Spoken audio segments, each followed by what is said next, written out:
We are live.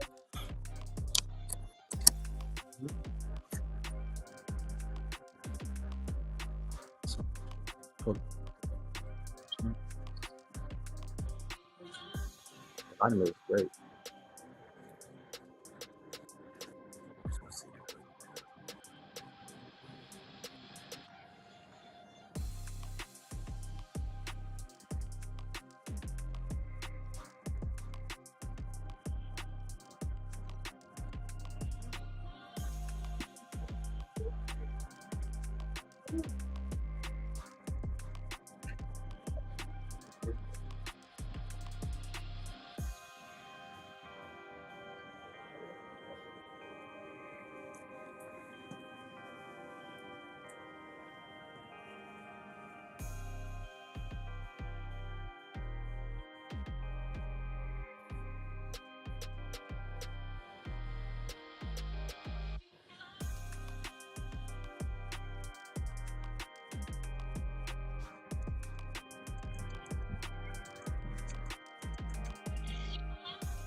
Let me put it on.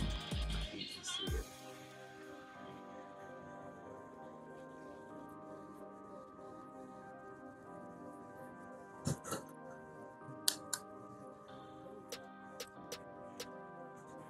I think that was cool. That same shot and the one back down. Both of those.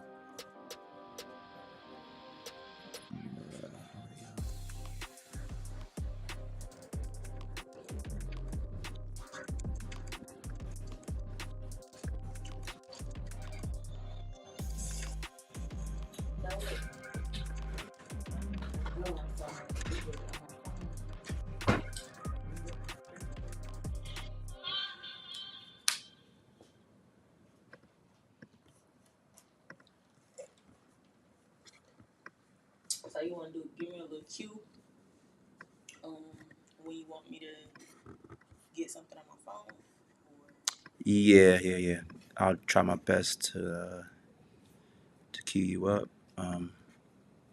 But just also go with feel, like whatever feels cool, feels good. Run with that too. You check for your point of view. Check. All right, audio's working. Point of view, no, I haven't checked that yet. Let me make sure that the Wi-Fi is right. All right, it's like we already got somebody in right now. Can y'all hear me? If you can, go ahead and drop a comment in the comment section. Let's see if this conversation is working fine.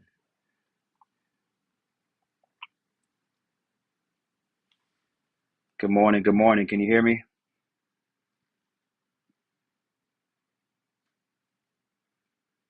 My music stopped, but we can keep that going.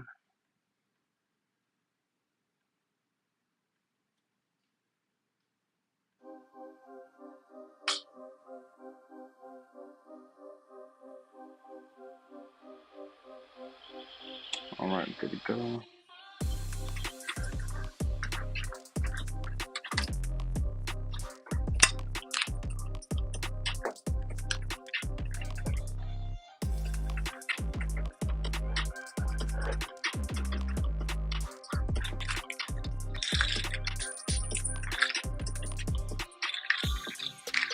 Very bad.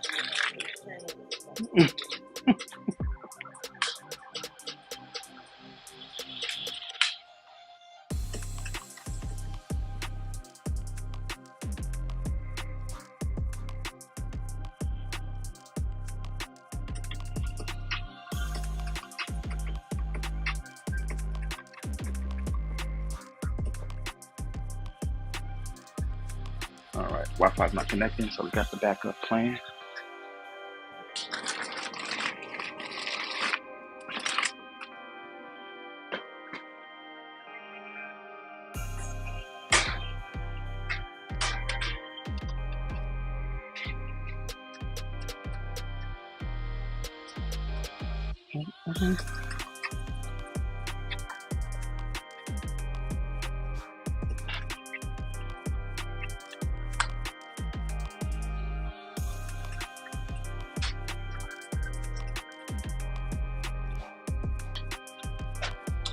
All right, let's go ahead and get started, Meg.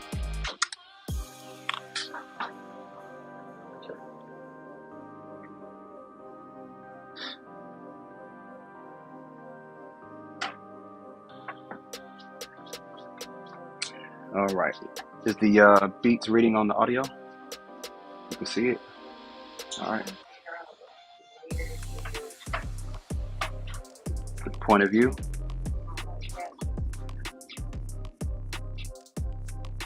Figure out what it was. Oh, I took them off. They should be still sitting in the overlay section.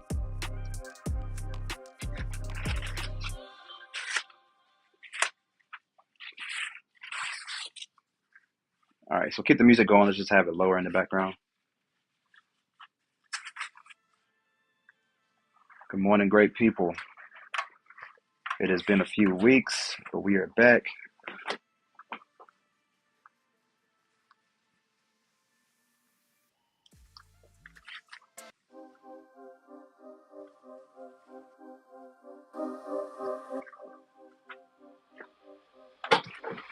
All right, let's get this tutorial started. So, I got my client John in my chair. What's up, John? How you doing, man? Good early Saturday morning to you, brother. Appreciate your sacrifice. Do you have your coffee yet? No? Oh, okay. So no coffee. So you want some early morning fumes. All right. Well, hopefully my coffee breath, you can take some caffeine from that. But I did not grab you on my bad. All right, bro. So how are we doing this cut? I know we typically do a ball fade, drop ball fade. Are you cool with sticking with that? Yeah. How do you like the length up top? It's pretty good. I'm just kind of shape it. Shape it. Okay, cool. Do you have the point of view up or the Sony?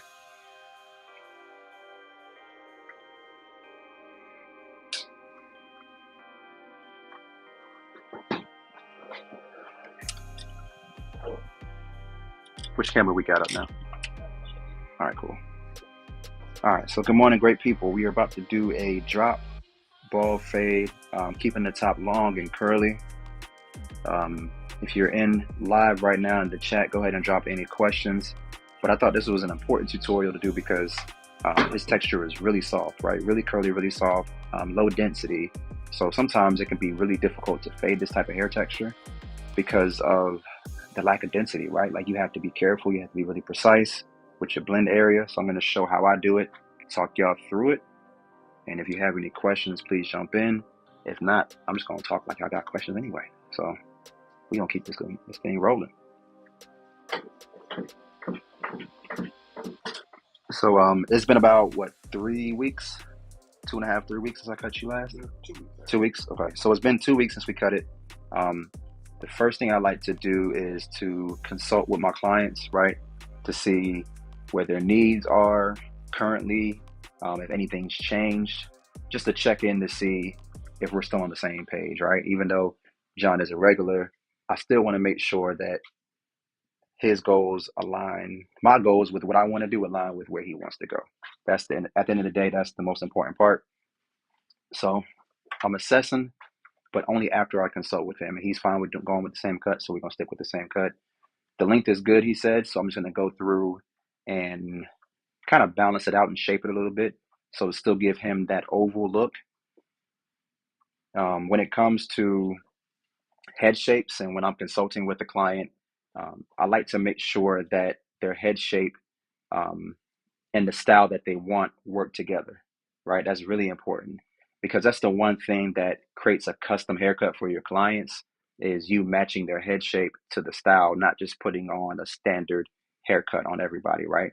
So when I talk about head shape, what's most important with head shape, right? Are we trying to give everybody the same look? No, but there is a particular shape that is most attractive to the eye, and that's just something that's unconscious to us, right? And that's the oval. So if my client has a more naturally square shaped head, then I'm trying my best to give it the shape to make it look more like an oval.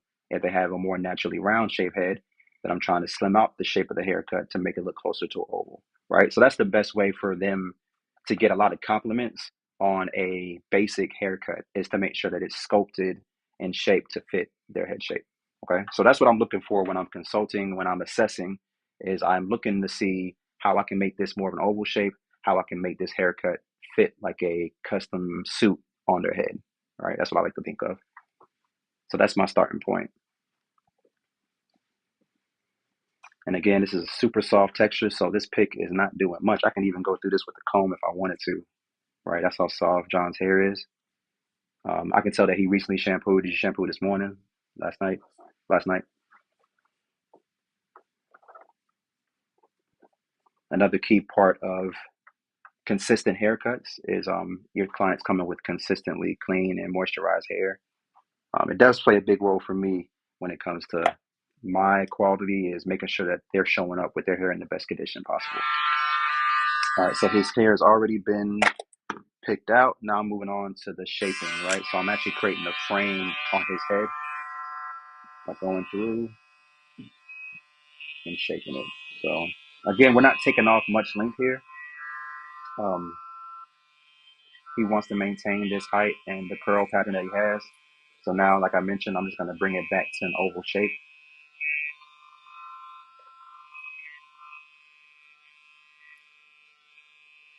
Come around on the sides here.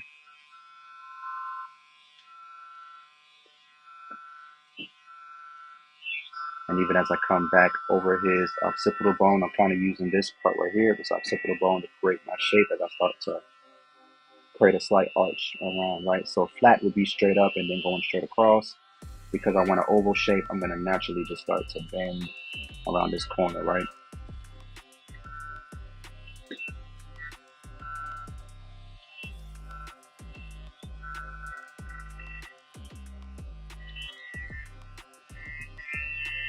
The tools I'm using right now, these are the Caliber 50 cal BMGs. Really great pair of clippers. I've been using them for about 3 months now. Really strong. Right now I have a fade blade on them, and I'm pretty pleased with them so far. I mean, I don't think any pair of clippers is perfect. I haven't had a perfect pair of clippers, but these are really nice for what I like to do, the way I like to fade.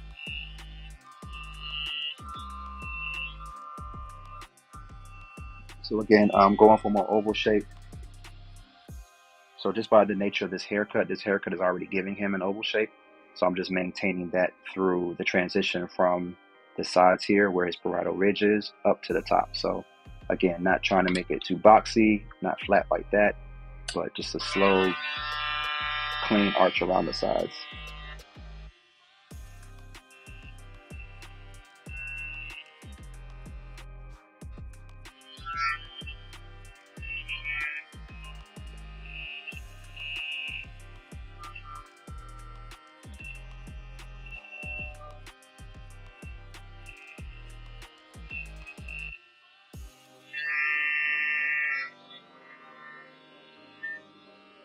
Again, careful not to overdo it because I just cut him 2 weeks ago, so I don't have to start from scratch.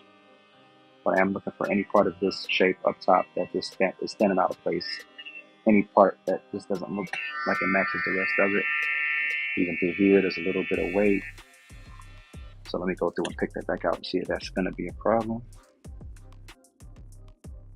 And it is a little bit. So as I picked it out, I noticed that there's a couple pieces that I can go back over.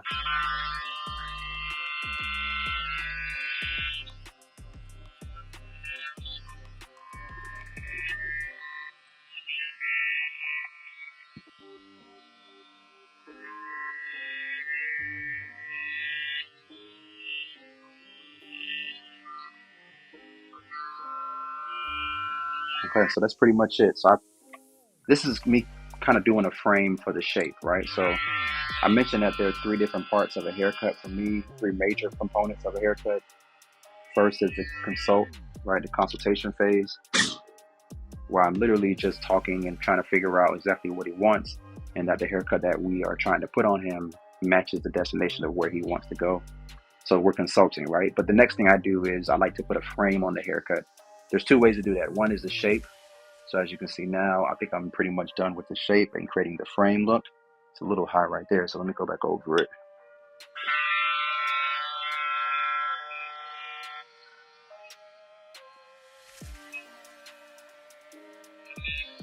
Okay, So now my frame is done with the shape. Now the second part of the frame is the hairline, right? And I think most barbers wait until the end to put the hairline on, and that's cool. I still will line him up towards the end of the haircut to finish it. But to make sure that I keep his hairline as natural as I want it to be, as natural as he wants it to be, I'm gonna go ahead and put a pre-line up on it, right? Kind of like a starter line, just to make sure that I'm keeping it as natural as I can, right? So I'm gonna go ahead and line up right here, go across the front, and use that as a frame for his hairline. The rest of the cut will be a bald fade, so I don't have to worry about lining behind the ears or anything like that. But let's go ahead and put a line up on him.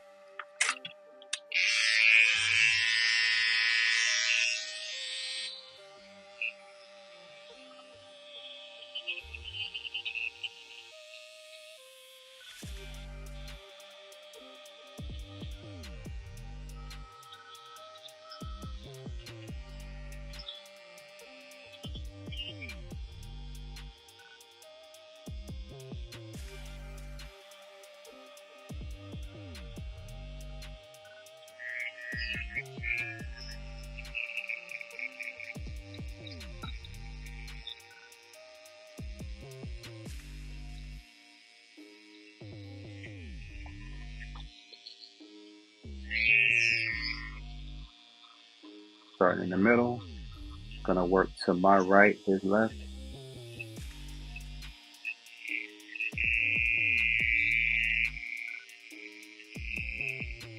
And again, my goal is to keep things natural with this cut, but still sharp, right? I don't want to give him this old man hairline like he's trying to save it. It's not about that for him. It's about a clean hairline that he doesn't have to worry about having a whole bunch of growbacks.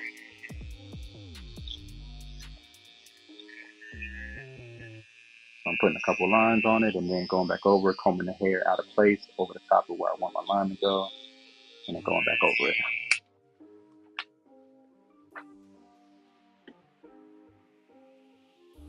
Now this side is a little more difficult because his hair naturally flows this way, right? And I mentioned when I first started that his hair texture isn't very dense. So this is the part where I have to kind of play it safe, right? The most natural point to put his hairline is right here, but the sharpest point seems to be about right there. Now we don't want to push it back, but at the same time we want to give him a sharp line. So I kind of find the middle between those two. And for me, that seems to be about right there. So this is where I'll put his line. But I'm going in with the understanding and the knowing that this side, because of the way his texture is, will naturally not be as sharp as the other side. And I need to charge these, so I'm going to switch over to my Andys, which I remembered to charge last night, and use these instead.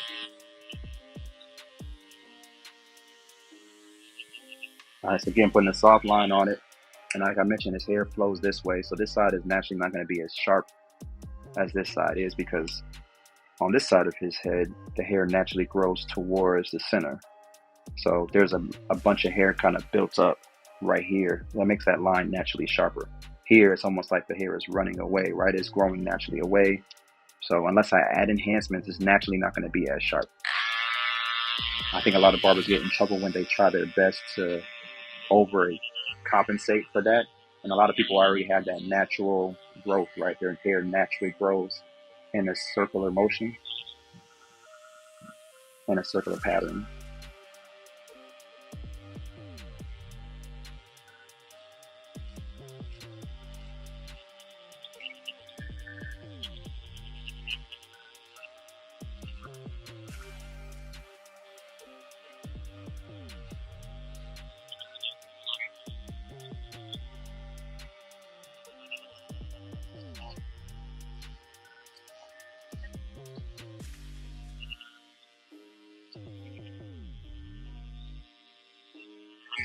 All right, so there's my frame. Put an arch on this side. Again, we're doing a drop ball fade. Take off the sideburns.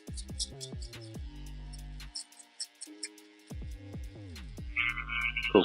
So in this step, I'll go ahead and put my ball line in first. Then I'll add my weight line, and then I'll show you guys how I fade between those 2 points, all right? So ball line in first. Now, there's definitely a couple different ways to do this fade. I'm going to go the more risky way and show how I do it putting hard lines in. But if you have any trouble with getting out the ball line, then I wouldn't recommend that you start your blends this way, because it can be difficult to get out that ball line if you don't have your trimmer set properly and you don't have your clippers set to get out that line. So zero gapping your clippers sometimes, well, I'm not gonna say sometimes, for me it's more important than zero gapping your liners. Because with the ball fade, you may start your blend with your trimmer, but you'll finish with your clippers, right? So that transition from this blade to your clipper blade needs to be really good, right? You need to make sure that these can get almost as close as these. If they're not, there's a big gap between how close these get and how close you can get with these, and you're just always going to have a line. You're always going to be fighting against yourself, okay? So yeah, zero gap your clippers are helping you out tremendously.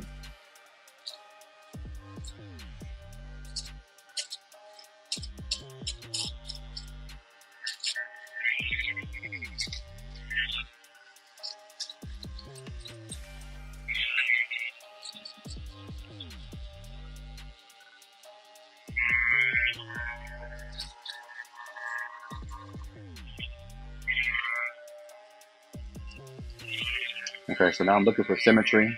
I want to make sure that where I started this ball line over here is matching up where I started on this side before I begin my fading process. So I'll just step back and try to make sure things are as symmetrical as they can be. Started about halfway through this arch on this side.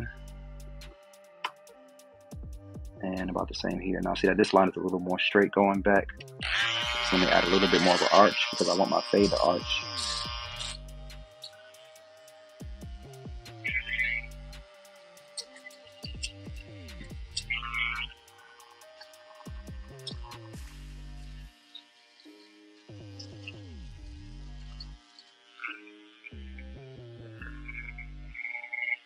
Okay, cool. All right, so ball line is set. Now for me, next thing I like to do is go ahead and set my weight line. What I mean by that is where I want the fade to be, where I want the center of attention to be for the fade, right? So we're doing a mid ball fade. That's the goal, is mid drop ball fade. John? Okay, so because that's the case for him, I see mid as right about here. And like I said, his hair is super soft. You can actually see that line I just put in his head just with the comb. This is where I want my weight line to be. And I'll drop it beneath his occipital bone. So I can just leave that right there, guys. This is a perfect example to show you how this is going to look. So right in here, that's where I'll create my weight line. And that's my next step. So I'll do that with not my 1.5 guard. Let's use my 1 guard. So I'll go 1 guard all the way open and work up to that line. My goal is just to clear this section out.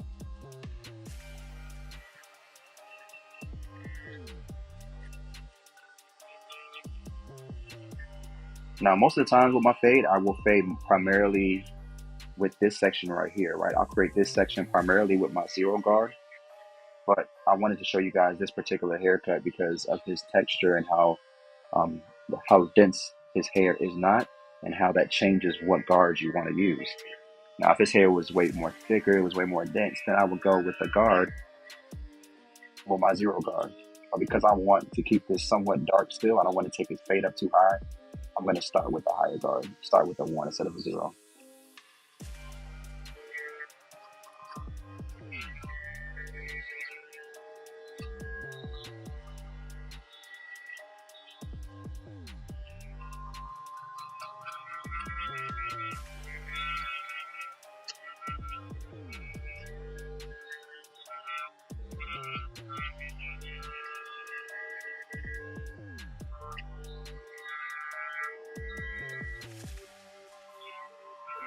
Okay, so now we have my weight line, I have my bald line. Let's go ahead and save the weight line for last. So now what I'll do is I'll fade up to my weight line.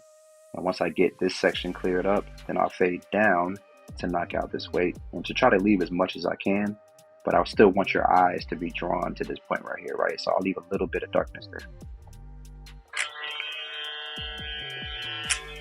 So I used a 1 to clear that section. I'm gonna go ahead and work with my 0 guard now.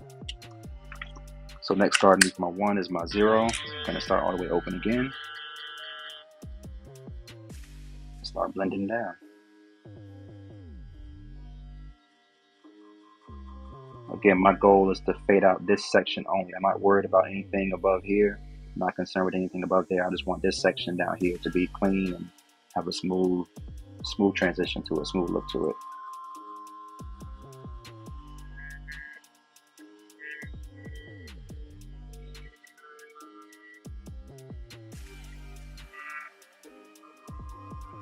Only going up about halfway here through this section.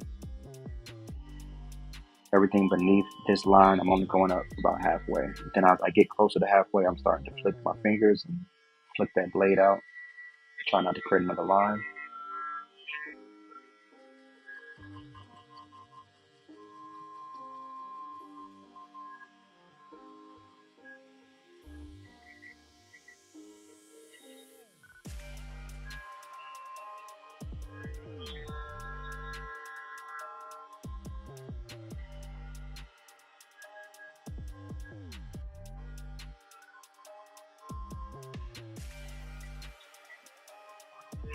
Okay, so let's go halfway. I'm still working down a little bit, so I'm a little slightly beneath where I just did that last line.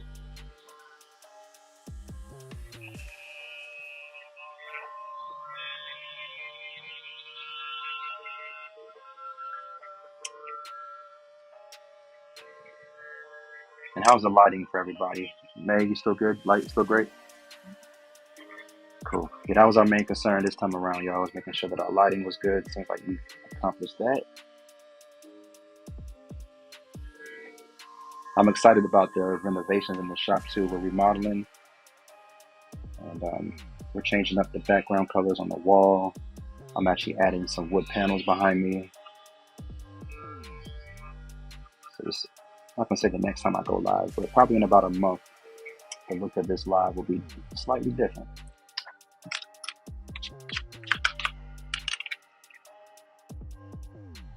All right, so still in the mindset of fading down, but now my goal is to knock out this weight line, right? So let me just go ahead and attack it now. Let me close up my clippers and just work on erasing that bottom line. Again, because John's hair is low density, it's not thick, it's a soft texture, I can afford to skip steps. And what I mean by that is I can just jump from my 0 halfway to my, let's say, no guard halfway, right? And that's skipping a whole, half a guard or so of section. But I know that I want to maintain as much of a transition and as much darkness as I can. And because his hair isn't very thick, the more steps I put on this blend, the more I probably stretch it out, right? So I'm just going to try to skip as many steps as I can and see how much of a fade I can get done just by doing the minimal. And for me, the minimal is bald line, make sure this transition is smooth, weight line. So what's the least amount of steps I can put to make that happen? That's what I'm looking to accomplish first. And then at the end, if I need to go back and clean up some things, then I can do that easily with a couple different methods that I'm going to show you in a second. So I hope you guys are tracking me. Hope that made sense.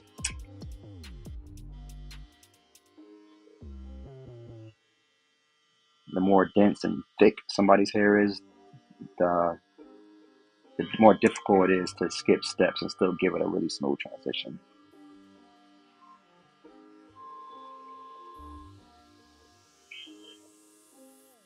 All right, so now I'm halfway.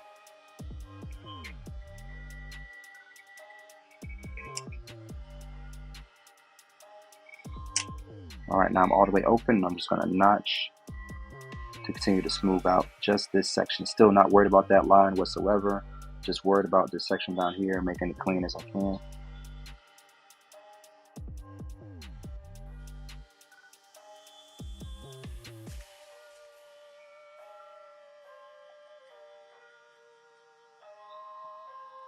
And as I get closer to the top of this section, then I start to just use the corner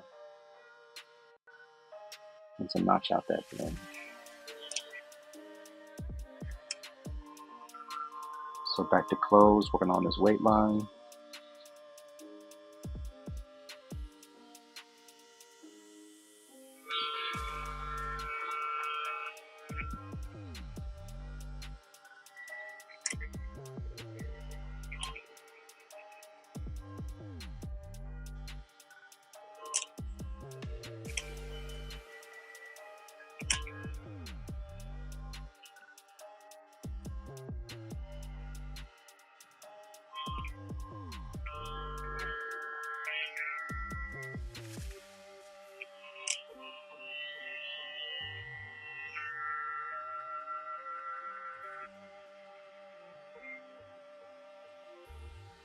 So you're definitely being careful. See how condensed my strokes are?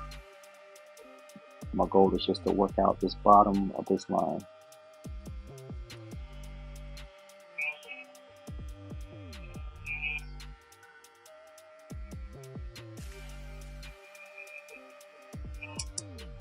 So go all the way open and see what this looks like.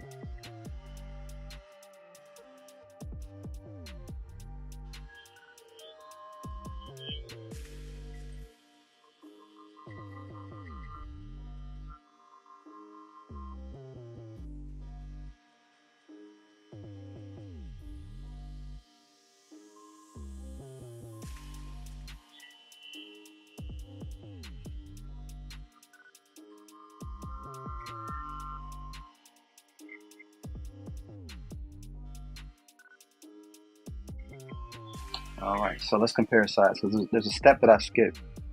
There's a step that I skipped on this side, but I want to just compare and see if you guys can catch visually what I'm looking at. Again, we're not worried about this weight line, right? So just put that out of your mind right now. All we're concerned about is this transition, how this blend looks. So let's look at this side and compare it to this side. Now for me, what I see is some weight sitting right here, right? That's because I skipped my no guard halfway open. I went straight from closed to knock out the ball line to all the way open to continue to transition the top of this blend, but I skipped halfway. So I just want to show you guys that it's important to keep in mind your steps, to keep in mind where you've been, what you did to one side, because whatever you did to one side, you want to make sure you do the same thing to the other side, at least as the start of your fade.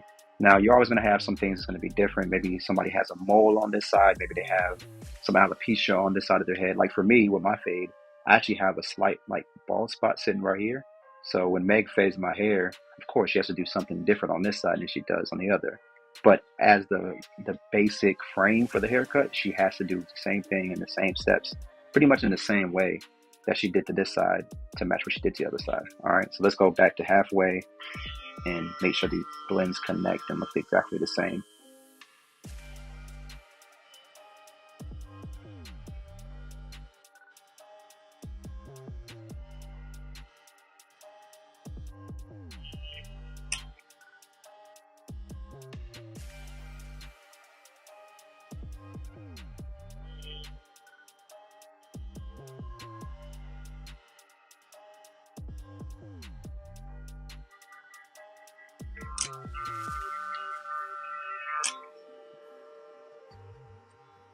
I think this drop ball fade is probably my favorite haircut to do right now.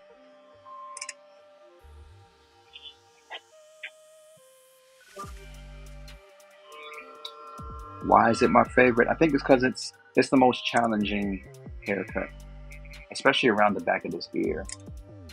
I've always noticed that with drop ball fades, most of the time there's always some weight sitting right here on both sides, and I've never liked that look. So I've always challenged myself to, still within the integrity of keeping it a low fade, how do I knock out that weight? How do I make sure that this fade still looks the same? Because sometimes, a condensed fade all the way around, it should have weight throughout the fade. But even if it's not a condensed fade, sometimes it still has that condensed look behind the ear. So I just like the challenge of trying my best to blend it and to make it look as smooth as possible without taking it any higher.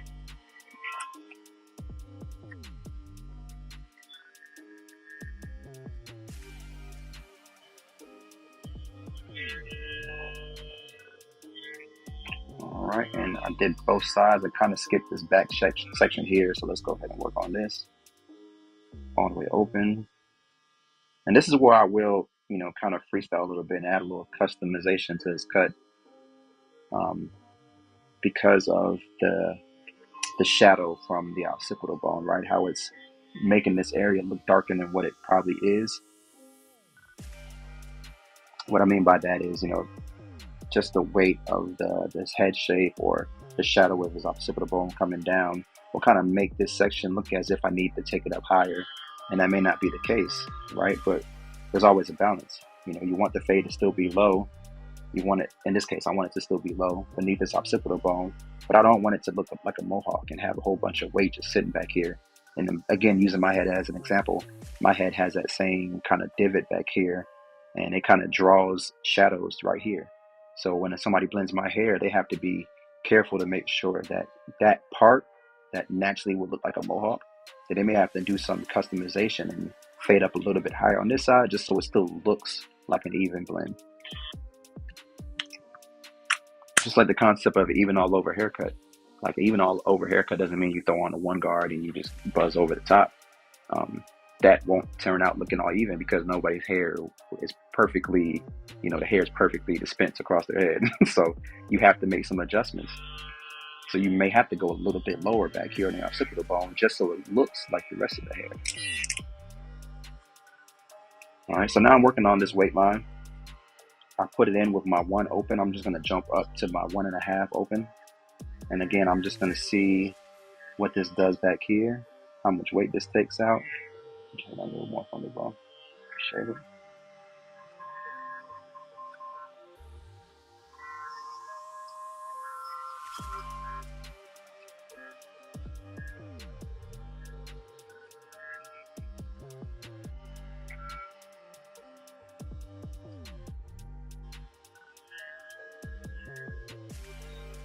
And if anybody in the chat has any questions or comments about the way that they fade, let me know.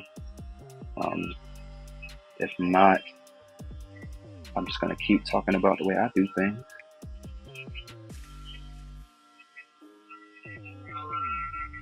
All right, so I went from my 1.5 open to now I'm 1.5 closed. And my goal is to take out weight and connect that bottom section to my top section now.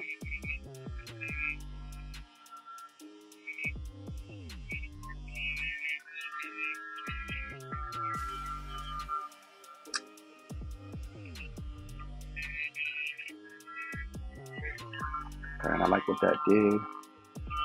So same thing on this side. I'm gonna start all the way open.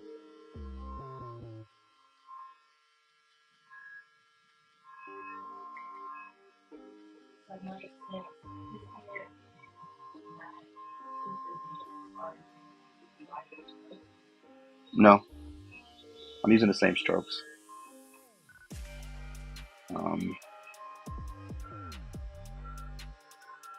I think the guards play a bigger role than my actual strokes. So no, I'm not using any lighter strokes. I'm thinking about, well, let me think about that. Like, what if I was to ask myself, what would lighter strokes accomplish? Would that give me a lighter blend? Would that make the blend softer if I softened up how I faded it? I don't think it would. I think the blade is still going to be cutting as fast as it is. Like if I had a knife, if I cut slowly, would that change how deep the cut goes? No, I don't think it would. I think it's more about knowing that you want to maintain some darkness and just trying to get a feel for the texture and how this 1.5 guard, how that works on his low density hair, how that 1.5 guard looks with his hair texture, right? So I'm just trying to get a feel for texture versus guards, because this 1.5 guard on my client yesterday, Raphael, his hair is really dense, really coarse. This 1.5 guard wouldn't do not nearly as much as it's doing right now. So to answer your questions, no, I don't soften my strokes. I more so skip guards and I maybe soften how I attack the blend, right? So instead of going aggressively with a 0, 0.5, 0 open, 1, 1.5, 1.5, I'm being more careful and just stretching out. Let me see what a 1.5 open does. Okay, that does good. All right, let me see what this 2 open does. That's probably what I'm thinking about. And the one hack I would give you if I am dealing with more softer texture is the open guards seem to give a softer blend rather than closed. So if I was to work with this 1.5 open, I like the way that creates the transition, creates the section more than it would if I was to close it up and create that blunt closed surface for it. Does that make sense? Like even when I did the first line here, I started that off with the 1 open, and I jumped to now doing the 1.5 open first to see if that method would clean up the blend, would keep that blend looking nice and clean.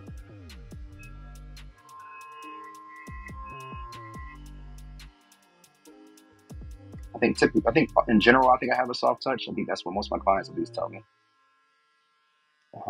I will dig sometimes if the hair is really coarse and really dense, and I just can't get that blend to look the way I want. Then I'll get in there for sure. That's not even with the hair texture. I mean, even for him, right? If he had a dark spot that I just couldn't get out, I'm definitely going to get more aggressive to try to get it out, or switch it up to do clipper over comb to see if that helps to get it out.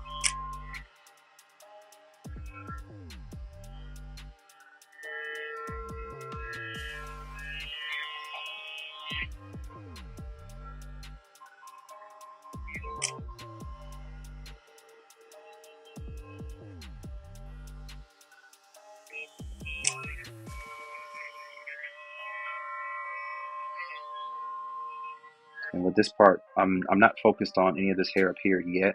I'll worry about that later. Now I'm just worried about just this line right here, right? I just want to soften up this line. So in my mind, that's all I'm thinking about is, all right, Mike, let's just soften up that weight line to see how the rest of it looks with that line softer.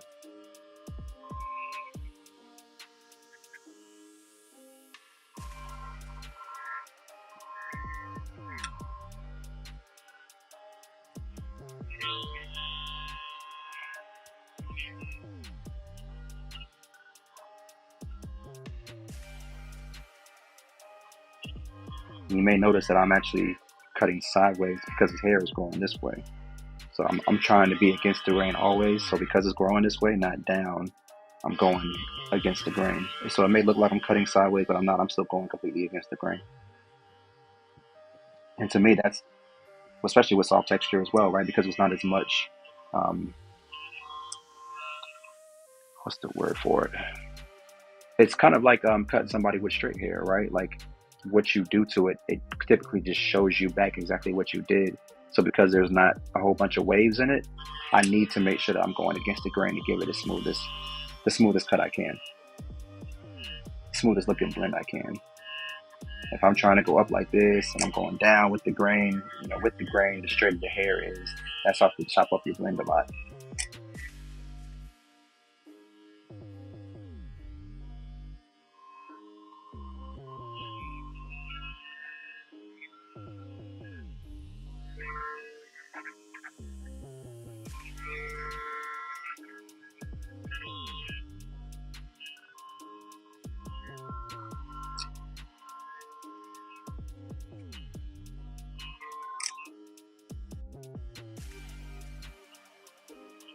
All right, so let's skip now to my 3, and I'm gonna go 3 open, which I know will pretty much clean up this ridge without taking off a lot of hair. Then I'll work down. Again, I don't want to chase up this lightness any higher. So now my goal is just to connect the blends, connect what I've done so far on the sides to what's going on top. I have my 3 open. I'm just raking through the hair that's sitting on top of his parietal ridge.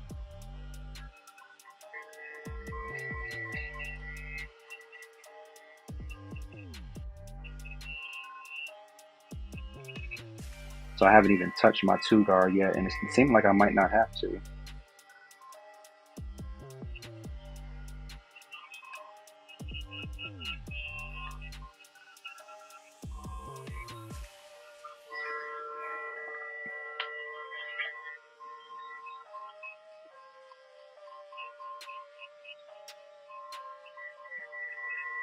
Then this is a 3 open. So my next step is I'll go 3 halfway and then 3 closed.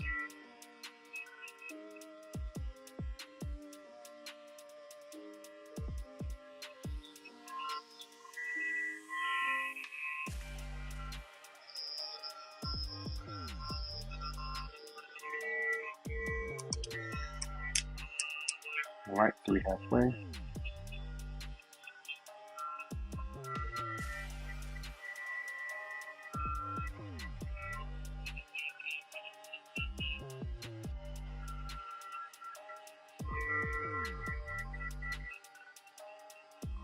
Again, being aware of what I do to one side, I want to do to the other side.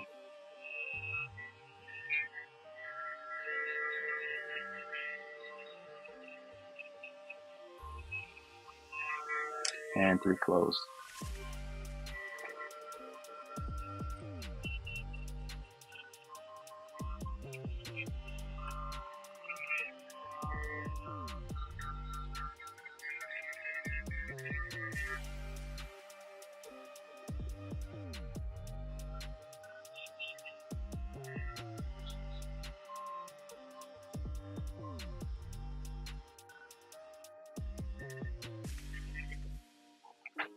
Okay, so at this point, my fade is somewhat done. This is where I start to polish. I add more detail. I continue to make this fade as smooth as I can. So this is when I critique myself. I go get a little more anal about things, right? I get a little more detailed. I notice that here I have a little more weight than what I want, than what I'd like to have. So I don't see this as a problem, but I just see this as a point where I can take this fade up to another level. So there, I'm assessing, coming back around the back here, realizing that on this parietal ridge, it's still a little weight, a little darker than what I would want. So I'm gonna go in with the 2 because that's the one guard that I skipped. So I'm going with the 2 here just because this is where a lot of darkness is sitting. And on the side here, same thing. I like the blend, but I'm just gonna clean up right here. And it's actually the exact same place on this side that it was on the other side. So how can I do that? Well, there's 2 different techniques. One is clipper over comb. So I come in and bevel out and try to knock out that way. Or I could put on my 2 guard and just notch. Now, how do I know 2 guard? Because again, I'm keeping track of what I'm doing. And I know that the 2 guard is what I skipped in this process. So that's what I need. If I see anything that's left out, that's what I need to kind of complete this fade.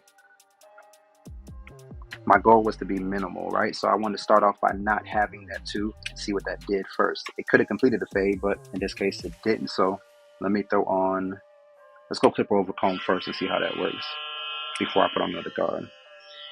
Now why? Because I know that my clipper over comb is more versatile. I can do this up here to knock out weight, but I can also bring it down here.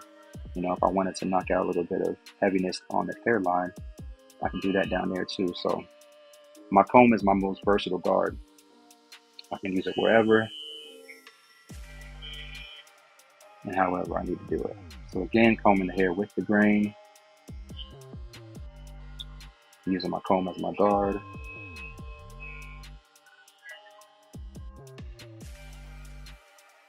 There we go.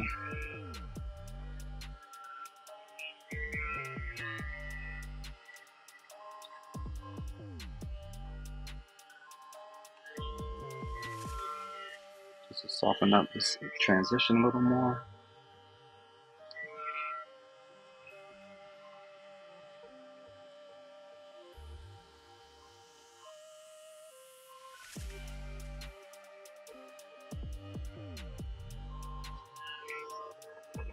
Again, I'm going to skip here, so I'm definitely going to put on my 2 guard and go back there.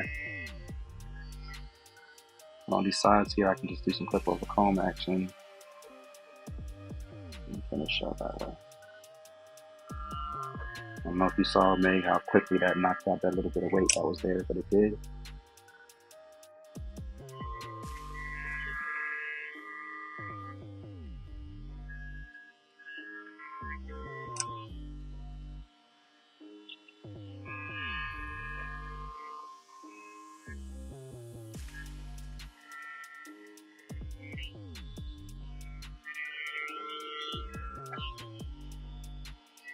All right, so let's put on my 2 guard. Let's work on smoothing out this back part of the blend. Let's go 2 open.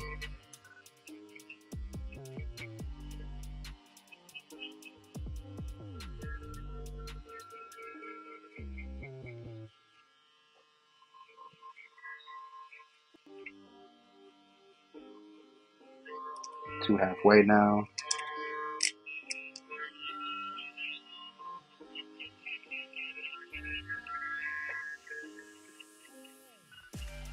And back to 2 closed.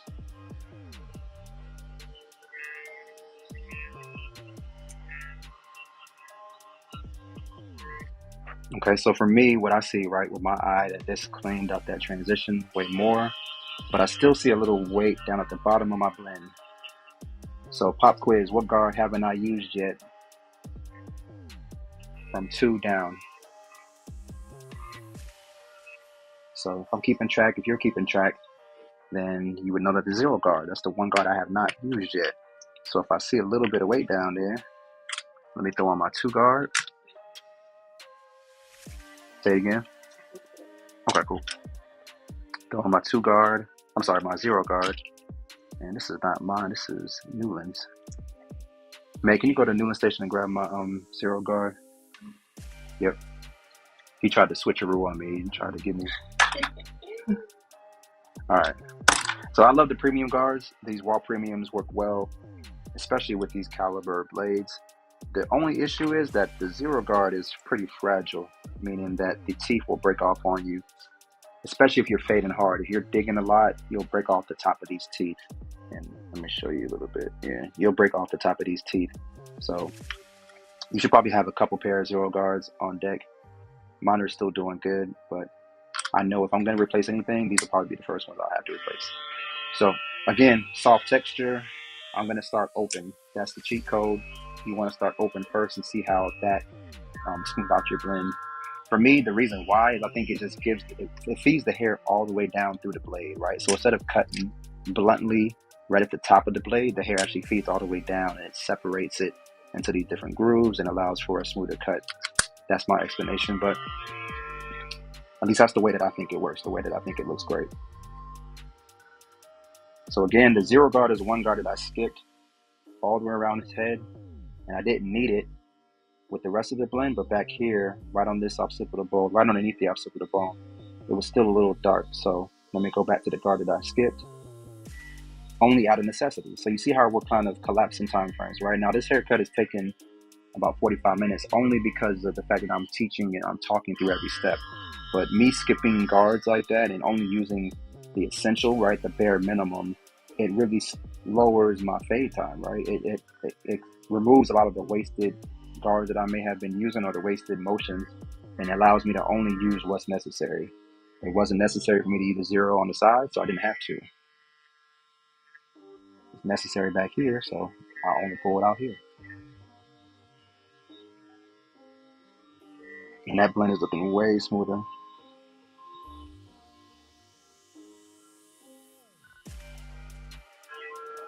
Yeah, love it, love it, love it, love it. Ooh.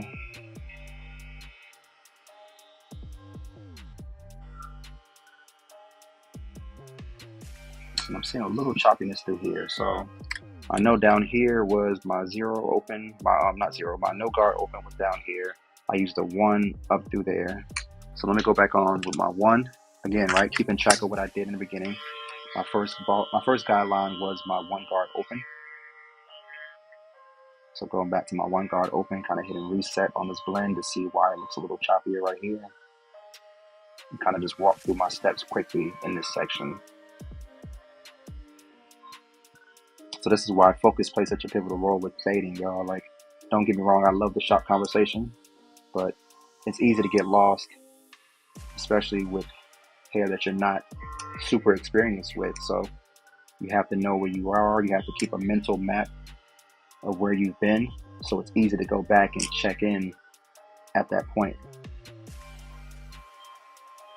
Any other trip you're taking, right, you'll follow a map. You won't just go out there and just start driving. Same thing with a haircut.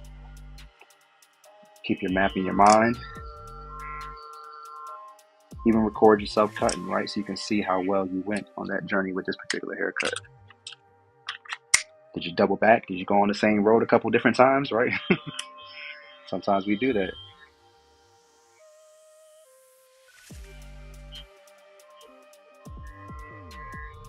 It's all the journey. All right, I like the way that works. So that was the easy fix. going back to my 1.5, my 1 guard all the way open, going back to where I started, and I cleaned up that section. All right, so now I'm going to clean up this hairline, go on with my phone, and get him set to get up out of here because I know he's ready to get some more sleep. All right, so we clean up the mustache and the goatee. Okay, cool. So can you switch to the other camera, Meg? Cool.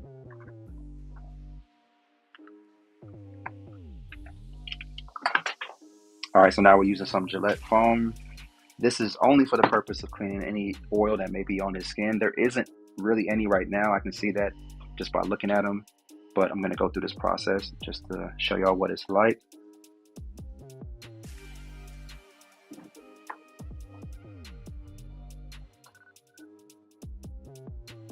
And in the beginning, I did a pre-lineup, so even after I clean off his skin, I'll still know exactly where I need to go to give him the sharpest, most natural version of his hairline. So I'll be right back. Let me grab a towel.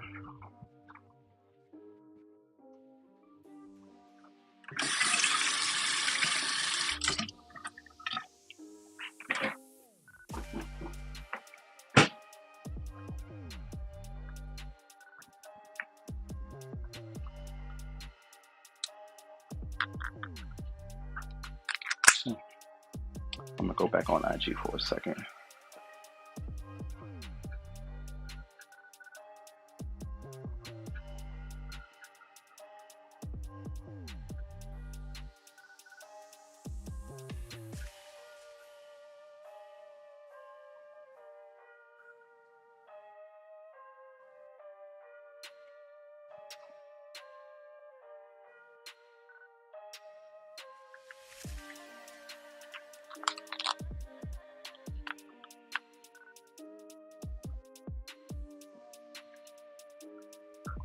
What's up, IG fam? Back live, finishing up this tutorial.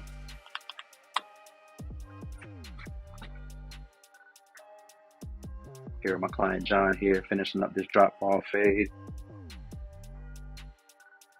So I was just over on YouTube doing this complete tutorial, and now I'm just in the hairline mode, just gonna line him up. So I just started off with doing some foam on his hairline. The Gillette foam for sensitive skin is a really great cleanser. Not bad, Jay. So I use that just to clean his hair off. Again, I wanted to do a tutorial on this hair texture because this texture is really soft, so it can be really difficult to blend. So now I'm just in the process of cleaning it up. And I'm using my point of view mount, guys. So yeah, turn your phone sideways so you can see what's going on. Good morning to y'all, IG. We've been on live here for about an hour getting it in. Just walked through the entire haircut process. This was a drop ball fade on soft texture. So I actually see a little weight right here. I'm gonna go back over and clean that up. But I just want to demonstrate how you can do a drop ball fade on soft texture. So if you haven't already, jump over back to my YouTube channel and I'm gonna show how I finish this up, how I polish up the blend, different techniques that I use to knock out a little weight here and there, some hacks. And I'm gonna curl up the top, put a sharp line on it, no enhancements, just razor work, and I'm gonna show you how I do my razor work as well. All right, so if you haven't already, follow me over to my YouTube channel, link in bio. I'm gonna finish up how I do this drop ball fade on this curly low density texture. All right, y'all, signing back out. See y'all over on YouTube. Link in bio.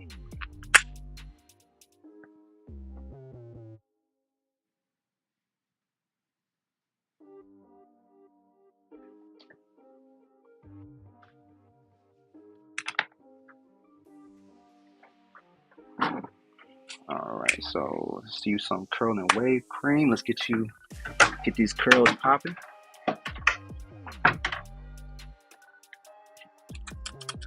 Can you still hear me, Meg, on YouTube? All right, cool. All right, so now I'm just adding some water before I put in the Ideal Curl and Wave Cream. So whether you have some waves or you have curls, that's a great product to use to help hold your waves, help to hold your curl pattern without it being too hard, right? Some of our products can be too flaky. It can be too crispy. Gel can be too crispy. So I like to use Curl and Wave Cream instead. And a little goes a long way.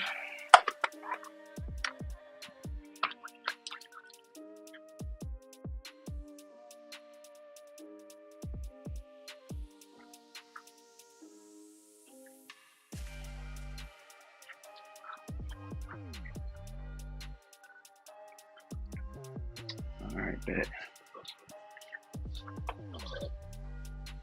All right, his curls are in. Now let me add a little bit of holding spray to his hairline. So his hairline is already clean. Let me make sure I hold everything in place with the holding spray.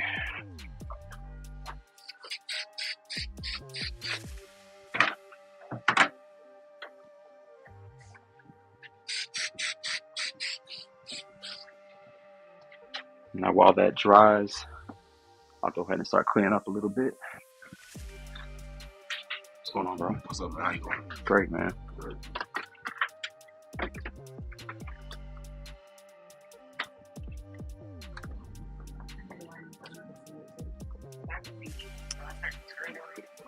Oh, bet.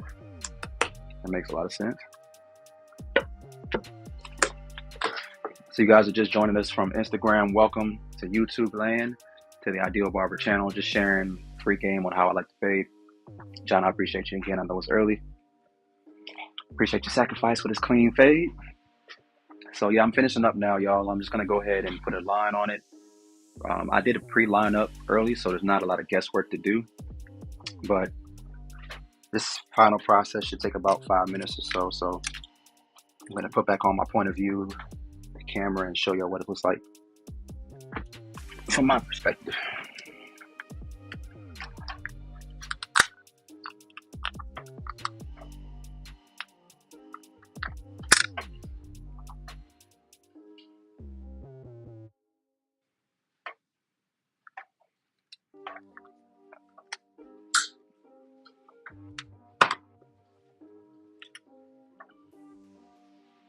All right, let me know when we back up, mate.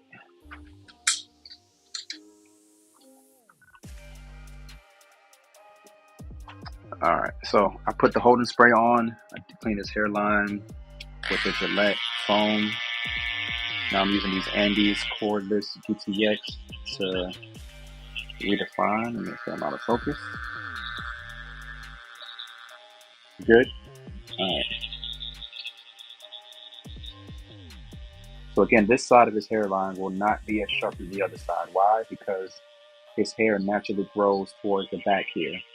So if I try to force this side of his hair to look sharp, I'm gonna push his hairline back. So we're not gonna do that. We're gonna set it right here. I'm gonna define it as much as I can with my razor, and we're gonna move on because that's what he wants. He don't want his hairline pushed back. Now we can always add enhancements, but I think between this sharp but still natural lineup and the razor line, it'll still give you a lot more definition than what you probably believe you can. And you'll be surprised but what clients' expectations are and how satisfied they are with you keeping things natural, because it's not just about how clean it looks and how sharp it looks when they walk out the door, but also 3-4 days from now when John goes back to work and he looks in the mirror and he realizes, oh, that this side was pushed back. It looked good in the moment, but a couple of days from now it won't look as clean. So remember, your haircut on a client isn't just about it looking good in the moment. It's about the entire journey, the entire lifestyle, right? Their life living from day to day, not just that one day. But how good does it look 4 days from now? How good does your haircut look 6 days from now? Keep that in mind when you're doing these blends and you're adding enhancements. There's a little bit of weight right there. Not a lot, but I'm going to smooth that out just by doing so with a comb. I think that's good enough. Now this side will look naturally sharper because his hair flows towards this way. So on this side, on the other side, it flows away from his hair, his head, the front of his head. This side, it flows towards the front.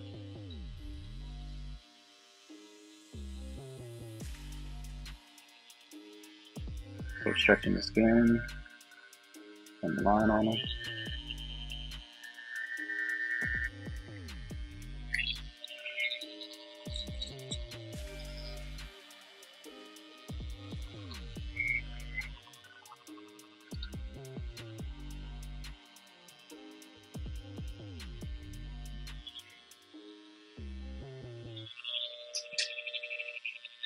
My goal here is symmetry, looking for symmetry now, making sure things are balanced.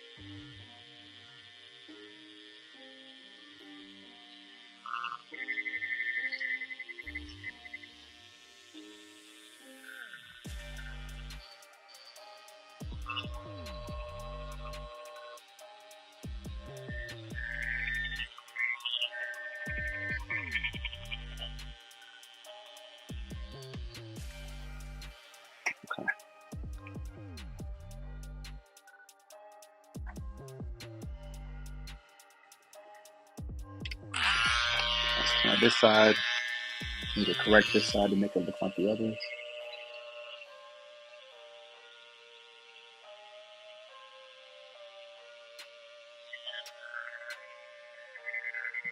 All right, there we go.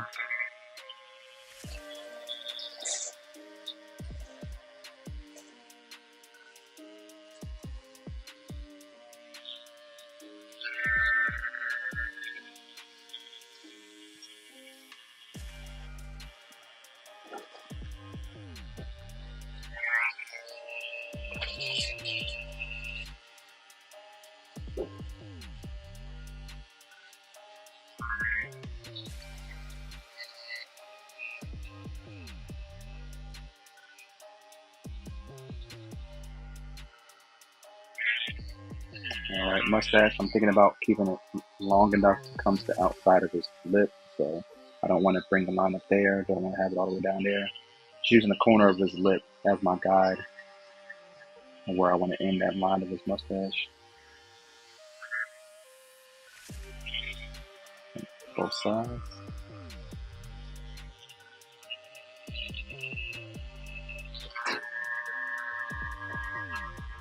Top lip.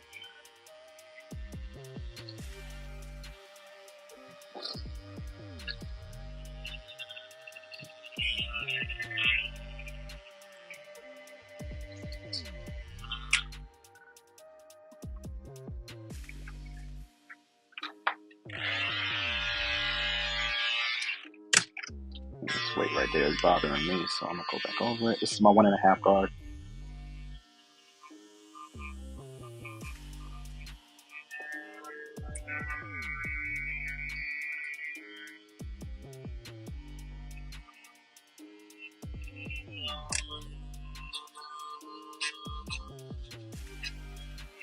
Okay.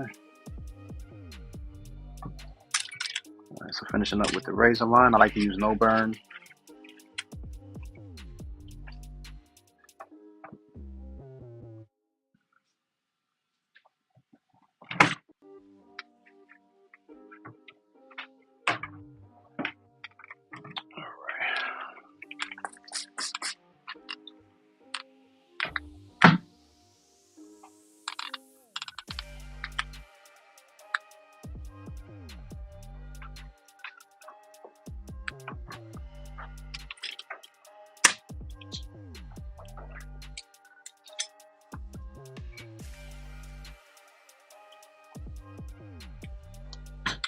No razor in there.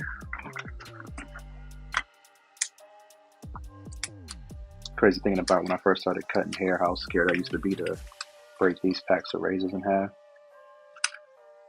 I just knew I was going to cut myself. Even being live on YouTube right now, still worried about cutting myself, but there we go. Take a listen. So I like to hold my razor like a pencil, so I like to choke up on it just to give me control. 45-degree angle, not pressing, letting the razor do the work.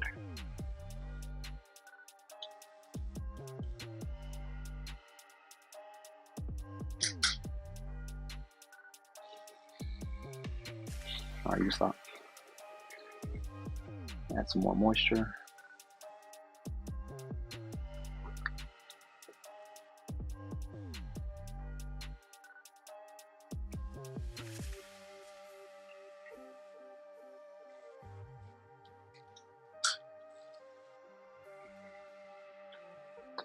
All right, with the goatee, still just straight across, more like an oval shape across this goatee. And, no need for me to put a line on it with the trimmers. With beards, mustaches, and goatees, I like to, really I prefer to just go straight to the razor for this top line. Less irritation. Sometimes those clippers, the trimmers can be a little too abrasive, especially if they're zero gap or close to being zero gap. So going straight to the razor is a good option for sure to minimize how much irritation you can possibly give to your clients. Okay. Bottom of the neck, I'll still use clippers with the bottom, especially for black clients. They tend to have issues with the razor on the bottom of their neck, so I'm just gonna keep it simple.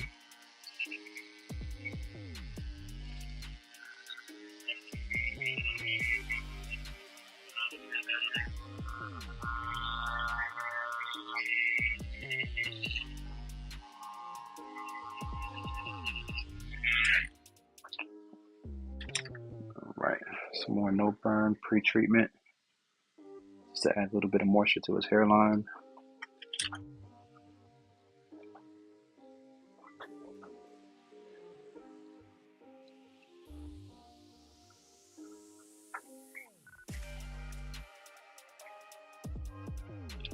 Again, stretching the skin opposite direction.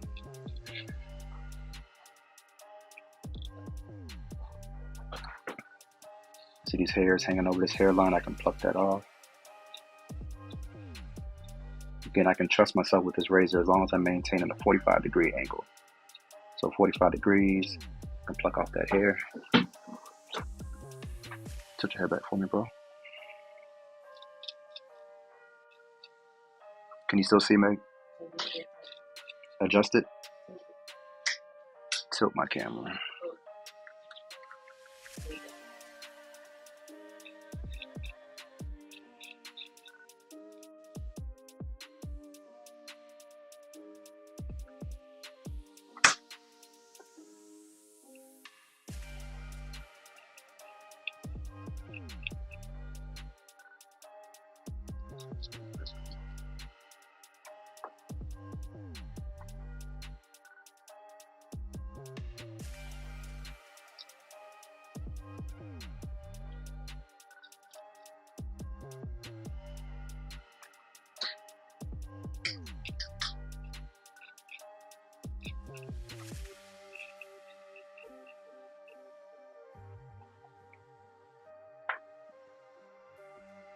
This way.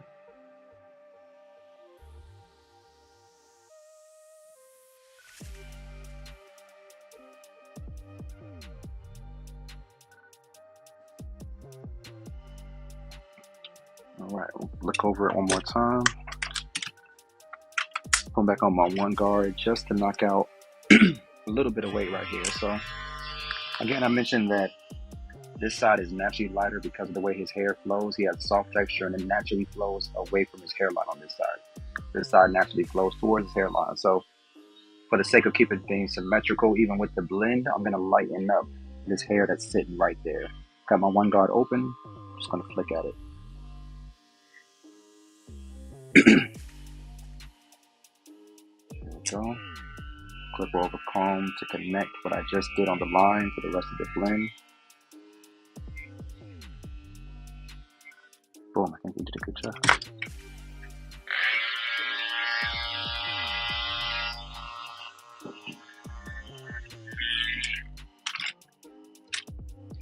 All right, YouTube, so that's it. This is a drop ball fade on a soft, low density texture.